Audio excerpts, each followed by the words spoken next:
In Baltimore, a massive cleanup is happening after the Francis Scott Key Bridge collapsed. The largest crane on the Eastern Seaboard has arrived to help clear the wreckage. The crane can lift pieces weighing up to 1,000 tons. President Biden plans to visit the site next week. The cleanup operation is a big challenge. Crews have to remove tons of debris from the collapsed bridge. Then they need to clear the cargo ship that crashed into it. Only after that can they search for the 4 missing workers. Governor Wes Moore says getting the port of Baltimore reopened is crucial. The port is vital for the city's economy, but clearing the wreckage will take time and effort. To assist in the cleanup, an armada of 7 floating cranes, 10 tugboats, 9 barges, 8 salvage vessels, and 5 Coast Guard ships are joining the effort. They have to clear a 700-foot wide chunk of the shipping channel. This means removing all the debris, including what's at the bottom of the channel.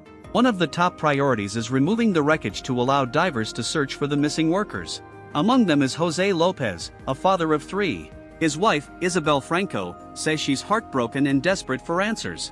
New video from the National Transportation Safety Board, NTSB, shows the cargo ship, Dolly, frozen in the moment of collision with the bridge.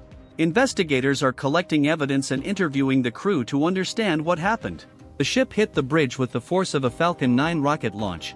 This caused significant damage, leading to the collapse. Chris Van Cleve, a senior transportation reporter, explains that the cleanup is a complex task. The piece of truss resting on the ship weighs 3,000 to 4,000 tons.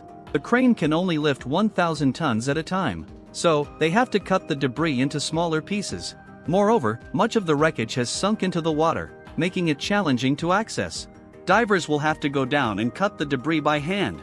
Every time they remove a piece, it changes the plan for removing the rest. The collapse of the Key Bridge has not only affected Baltimore's economy but also has ripple effects nationwide. The Port of Baltimore is one of the busiest in the country, handling cars, coal, and sugar. With the port shut down, ships can't come in or leave. This disrupts supply chains and causes delays in delivering goods. Some ships might have to go to other ports, leading to further delays and increased costs. Additionally, around 8,000 people work at the Port of Baltimore. Their jobs are in limbo because of the closure. There are efforts to pass payroll protection measures to support these workers during this challenging time. The cleanup operation is a race against time. While the crews work tirelessly to clear the wreckage, families of the missing workers anxiously wait for news. President Biden's visit next week highlights the importance of this disaster and the need for swift action.